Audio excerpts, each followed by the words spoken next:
Hello, and welcome to the Monster Painter. This week, we're taking a look at the best and the worst of Reaper's Bones 5. So way back in the before times, when Corona was just a watery beer and I didn't have a YouTube channel yet, I backed the Bones 5 Kickstarter. It looked like a great deal. It looked like a lot of fun. So I jumped on the bandwagon and plunked down 300 Canadian dollars for the core set and a bunch of add-ons that we'll look at it in future videos.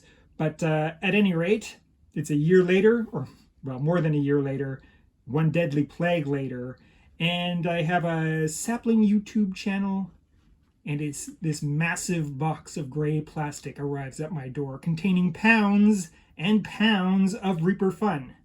So what is the best and what is the worst of this lot of miniature gaming stuff? Let's take a look and find out.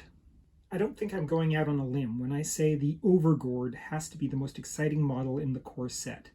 Big and intimidating and full of mirth and menace, which is at the heart of what I love about Reaper.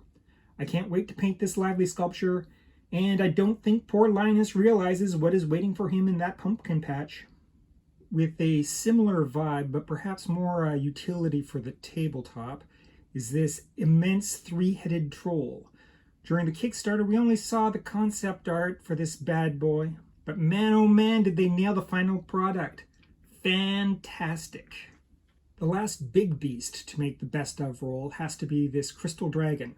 Beautifully sculpted and produced in clear plastic, she represents an exciting paint challenge, and I am looking forward to taking her on. I am a big fan of folkloric monsters, so of course I'm going to love the Krampus. Full of character and menace, he is a great seasonal model who will sell you lumps of coal at an unbelievably low price. I am a sucker for pumpkin knights and witches, and these two models are great. But what I really love is a dangerous looking NPC, and this one looks like she has a dozen tricks up her sleeve. I love this model so much, I'm probably going to paint her up and use her as a wizard in my favorite game, Frostgrave. The core set offers us a whole variety of interesting looking adventurers, but the ones that really jumped out to me are these ones. Nothing like a gothic witch, a classic adventurer, and an angry dwarf who just wants to punch everything. Very cool stuff. This cheerful-looking winged toad monster is great, but one of my favorite monsters in the whole set has to be this little walking tree stump. An excellent and inventive sculpt for sure. Clearly, one of the best parts of Reaper in general is the humor, and nothing typifies that humor more than a one-goblin band. I also adore the pizza dragon, who is destined to be make regular appearances in my tavern scenes. And then there's the dire cabbage. He's just fantastic. I may be nutritious, but I'm still going to kill you! We get some real cute animal companions, all very good. This wolf cub is so nicely sculpted, I can't help but think he is a werewolf puppy. Excellent stuff. Finally, we come to this fantastic mob of kobolds, and they are a lively group of character-filled individuals.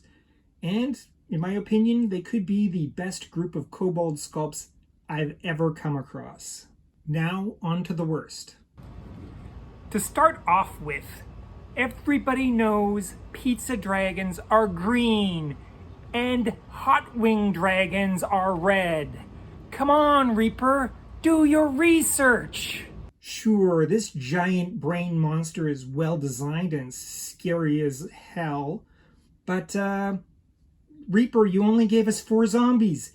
Even if I throw in this zombie giant, there's no way they're going to be able to finish a meal that big. We get 6 rockers and not a single mod. Not cool, Reaper. Not cool at all. I took one look at this model and I was petrified. Children adventurers. I mean, how silly is that? Children don't go on adventures. They spend all their time in the basement playing Dungeons & Dragons. Why would they need to be represented on the tabletop? Moreover, What is the evil overlord going to say when he's thwarted by children? I would have gotten away with it if it weren't for those darn kids. This guy is just way too laid back. I mean, what am I supposed to do with this? In all seriousness, complaining about warped parts with Reaper bones is like a Canadian complaining about the cold. It doesn't make much sense at all. Okay, now this sculpt is ridiculous. And it doesn't look a thing like Plastic Man or Mr. Fantastic or anything. Oh, what? Oh.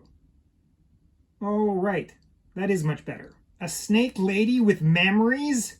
That is just ridiculous. I don't think I can really blame Reaper for this one.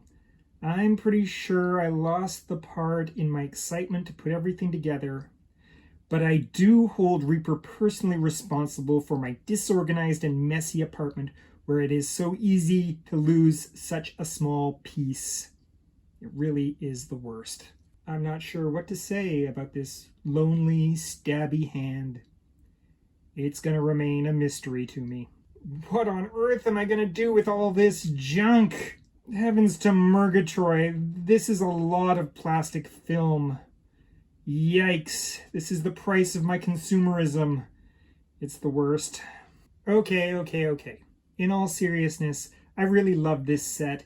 It is chock-a-block full of well-sculpted, fun, and characterful miniatures.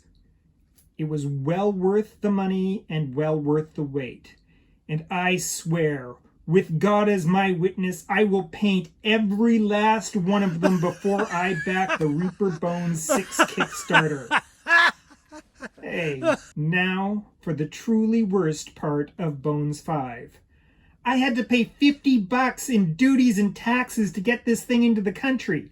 I know it's not Reaper's fault, and I don't blame them. And I wouldn't mind if the government were solving the potable water crisis in rural Canada, or fixing the roads in front of my apartment, or a lot of other things. Next week on The Monster Painter, we explore the Crypt of Chaos. Like, comment, subscribe.